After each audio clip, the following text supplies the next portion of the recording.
ማታ ነበርኩ አሁን የመጣሁት ገና እነሱ ችግር ተፈጥሯል ቤት ብለው ነው የጠሩኝ አሁን ራሱ ማለት ነው ሲቀጥል አንቺ እዚህ ቤት መሆኔንስ በምን አውቀሽ ነው ምን እየተካሄደ ነው ማን የነገረሽ እዚህ መሆኑ ሰላም ጤና ይስጥልኝ ውድ ተመልካች እንዴት ናችሁ ደህና ናችሁ ወይ ሁሉ ሰላም ሁሉ መልካም ነው እግዚአብሔር ይመስገን እኔ በጣም ደህና ነኝ እንግዲህ ዛሬም ይዤላችሁ የመጣሁት ቪዲዮ ሄርሜላና አብርሽ ሩታ ኤፍሬም ስለዚህ ኤፍሬም ምን እያደረገ ነው ሩታስ እንደው ቅሌት ሁሌ እንደዚሁ አብርሽ እያሳፈራት ነው ሄርሜላ በድንገት መጣችባቸው ሄርሜላ ምንድነው የምትጠረጠረው እንግዲህ ሄርሜላ አብርሽን እንዴት ሆና እንዴት አርግታ አብርሽን ወደ እሷ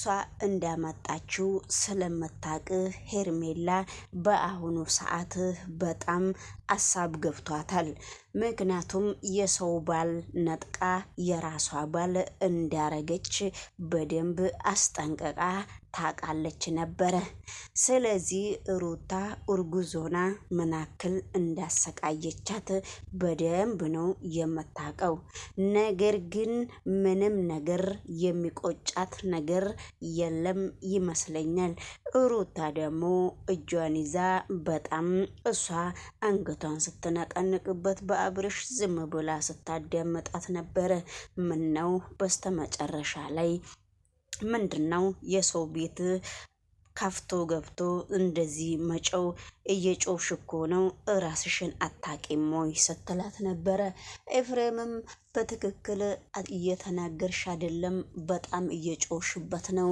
ምክንያቱም ልጁም ቢያይ ምን ችግር አለበት ነው ሄርሜላ ለምንድነው እንደዚህ የምትጮዩ ሲላት ነበረ የምጮኸው አንተ ፍላጎትክ ከሷ ጋራ እንድትኖር ነው ሩታ ወደ አብርሽ ህይወት እንድትመጣ ነው የምትፈልገው እኔ ደግሞ አፈቅረዋለሁ እወደዋለሁ ጽንሱን በሆዴ ነው የያስኩት እያለች ነበረ ነገር ግን አብርሽን እውነቱን ንገረኝ ለምንድነው እንደዚህ ያደረከው ስልክ ስደውልልክ ስራ ቦታ ነበረ ያለውት ብላ ነበረ ነገር ግን እሷ እንደዛ ብትልም ነገሮቹ በጣም ከባድ ቢሆንም ነገሮቹ ሁሉም ነገር እየከበዳት ሄርሜላ ምንም በአሁኑ ሰዓት እንግዲህ የሰው ባል ጎትታ የራሷ ባል እንዳረገች በደንብ አስጠንቅቃ ስለምታቅ ነገሮቹ ግን ለሷ በጣም ከባድ እየሆነባት ስለሆነ ነገሮቹ አሁን በጣም እያጨናነቋት ነው ሄርሜላ ጉድሽ ፈላ የሚባለው አሁን ነው ሰላም ጤና ይስጥልኝ ውድ የኔ ቻናል ቤተሰቦች እንደናችሁ ደህና ናችሁ ወይ ቪዲዮውን ላይክ እና ሰብስክራይብ እያረጋችሁ ከመጀመሪያ እስከ መጨረሻ እያጫወታችሁ ቪዲዮን ብታዩ ዩቲዩብም ሼር ሊያረገው ይችላል ዩቲዩብ ደግሞ የኔ ዩቲዩብ በጣም ስለተመታ መቼም የሰው ልጅ ተስፋ አይቆርጥምና የሰው ልጅ ስለዚህ እኔም መፖሰት አላቆመም ማለት ነው እንግዲህ ሄርሜላና ኤፍሬም በጣም ለመነጋገር ሄርሜላም ኤፍሬምን ለማነጋገር ፈርታ ነው እንጂ ኤፍሬምን እንደ ጠላት ነው የምታየው ምክንያቱም እንግዲህ ከእጄ ያወጣዋል ወንድሙም ብላ ነው ስለዚህ አብርሽ ደግሞ በጣም ደንግጦ አብርሽ ወደ ሄርሜላ እስርስር እያለ ነው ሄርሜላ ግን ሁሌ አንድ ነገር የምትናገረው ነገር አለ እኔ እኮ ላንተ ብዬ ነው ትላለች ያንተን አይምሮ ለመጠበቅ ነው አንተ ጎን ያለውት ነው የምትለው ምንድነው እሱ ጎን ከመጀመሪያ ሚስቱ ለማውጣት ነው ወይ የሱ ጎን የምትሆነው እኔ ደግሞ እዚህ ካንተ ጋራ ሁለተኛ ሚስት ሆኜ መታየት አልፈልግም ነው ያለችው። ታዲያ ሄርሜላ ስንተኛ ሚስት ነበረች? አንደኛ ሚስት ነበረች? የመጀመሪያ ሚስት ነኝ ብዬ ብላ እራሷን ስታስብ ነበረ እንዴ? አንዳንድ ጊዜ እኮ አወቀች ስትባል መጣፍ አጠበች የሚባለው እንደ ሄርሜላ አይነቱ ነው። ሲጀመር ለራሷ ነው የሰው ወንድ የነጠቀችው እንጂ ለራሷ እኮ ነው ፈለጋ የመጣችው።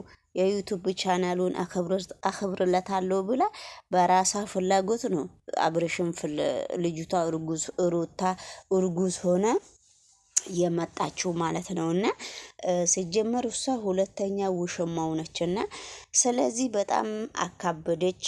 ምንም ያደረገው ነገር የለም እውነቱን ለመናገር እየተጣራውም አብርሽ በመካከሉ አብርሽ በጣም አሁን ነው እንግዲህ ሙስሊም ቢሆን አብርሽ ሁለት በሙስሊም ቁርአን ሁለት ይፈቅድ ነበረ እና ሁለታቸውም ሚስት ያረጋቸው ነበረ። ግን በእኛ ሁለት ሚስት አይፈቀድምና በመካከሉ አብርሽ በጣም እየተሸገረ ነው። አብርሽ በጣም እየተፈተነ ነው። በአሁኑ ሰዓት ሩታም የልጁ እናት ስለሆነች በጣም ጨነቀው።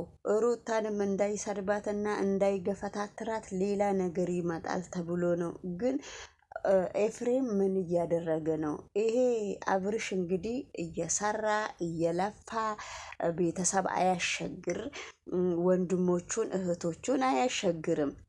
ስለዚህ በጣም ከባድ ነገር በጣም ከባድ ሁኔታ ውስጥ እስካለ ድረስ ስለዚህ ምንም ነገር ኤፍሬም እዚህ ውስጥም የራሱ ንብረት ውስጥ ነው ያለው። አብርሃም እየሰራ ነው፣ ዩቱብ እየሰራ ነው፣ ሌላ ስራም ሊኖረው ይችላል። ስለዚህ የራሱን ስራ እስካለው በራሱ ንብረት በራሱ እጅ በራሱ ሁለመናው እየተንቀሳቀሰ ስለሆነ እዚህ ጋር ቤተሰብ እኔ ውድ ተመልካቾቼ ቤተሰብ የሚያሸግር እህት ወንድም የሚያሸግር ብቻ ነው የማልፈልገው። እዚህ ጋር አብርሽ ምርጫው ነው። አብርሽ ደግሞ አንዳንድ ጊዜ ነው የሚያናድደው እንጂ የመጀመሪያ ትዳሩን በጠበጣና እንደዚህ እዚህ ደረጃ ደረሰ እንጂ ግን አብርሽ በአሁኑ ሰዓት ጥሩ ሁኔታ ላይ ነው ያለው ብዬ አምናለሁ። ለምን መረጣ? ምርጫውን መረጣ። በቃ በፊት እዛም ያችም ትመጣለች ያችም ትመጣ ነበረ። አሁን ግን ወለደ፣ አገባ፣ ወለደ፣ ፈታ። መፍታትም በሱ ብቻ አይደለም። በመጀመሪያ ደረጃ የሰው ልጅ ህይወቱን በቃ አሁን አብርሽ እውነቱን ለመናገር ከሩታ ሄርሜላን በጣም ይወዳታል። ከሩታ በአሁኑ ወቅት ማለት ነው። ሩታ ግን ምንም ሆና እየታየችው አይደለም። ገብታችኋል አይደለ ጋይስ? ስለዚህ ይሄ ልጅ የራሱን ህይወት የሰው ልጅ እኮ ለሞት ይሞታል እኮ እኛ መቼ እንደምናልፍ ስለማናቅ ይሄ ልጅ የራሱን ህይወት ቢመራ በጣም ደስ ይለኛል።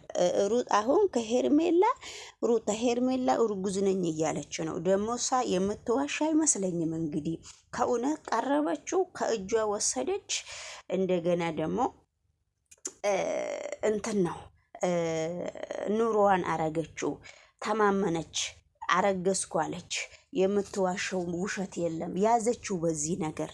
ስለዚህ እሱ አሁን ምን ይሁን ልጁ ማየት ይፈልጋል። ልጅ ናና ተብሎ ሲደወልለት እንግዲህ ወንድሙ ነው። ከወንድሙ ጋር ታረቀ። ወንድሙ እስከሆነ ድረስ መጣ አይደለ? ስለዚህ ደግሞ ወንድሙን አመነ። የዛሬ ወንድም እንግዲህ ምንም የሚረባ ወንድምም አይደለ። ነገሮቹ ግን በጣም እየከበዱ እስከመጡ ድረስ ነገሮቹ ስለሚከብዱ በአሁኑ ሰዓት ምንም ነገር የሚሆን ነገር እስከሌለ ድረስ ስለዚህ ችግር እስከሚመጣ ድረስ በጣም ለሱም ከባድ ነው፣ ለሷም ከባድ እስከ ሆነ ድረስ ስለዚህ እዚህ ጋር የአብርሽ ቤተሰብ ከአብርሽ ላይ እጁን ቢያነሳና ቢኖሩበት እንዲኖር ቢደረግ በጣም ጥሩ ነው። ኤፍሬም ነው እያሻገረ ያለው። ኤፍሬም ደግሞ ለራሱም ገና ልጅ ነው። ለራሱም ገና እስከሆነ ድረስ መቅረት አለበት። ከኤፍሬም ስር እሱ መቅረት እስካለበት ድረስ ይሄ እንደዚህ ማጨናነቅ የአይምሮ ጭንቀትም አለ። አብርሽ አሁን ኃይለኛ ችግር ላይ ነው ያለው፣ ጭንቀት ላይ ነው ያለው አብርሽ። ጭንቀት ላይ አብርሽ እስካለ ድረስ ይሄ ነገር መቆምም አለበት ብዬ ነው የማስበው። ውድ ተመልካቾቼ ይህንን ቪዲዮ ሰብስክራይብ እና ላይክ እያደረጋችሁ አበረታቱኝ። እሺ ማምንበትን ነገር ምንም ነገር የለም። እወድሃለሁ፣ አፈቅርሃለሁ። ልቀቀኝ። ከዚህ በፊት እንደዚህ ዋሽቼ እሻላለሁ እንዴ? ይኸውልህ ዋሻኸኝ እኮ ነው። እኔ እየነገርኩህ ነው። እዚህ ድረስ መጥቼ አዳምጠኝ።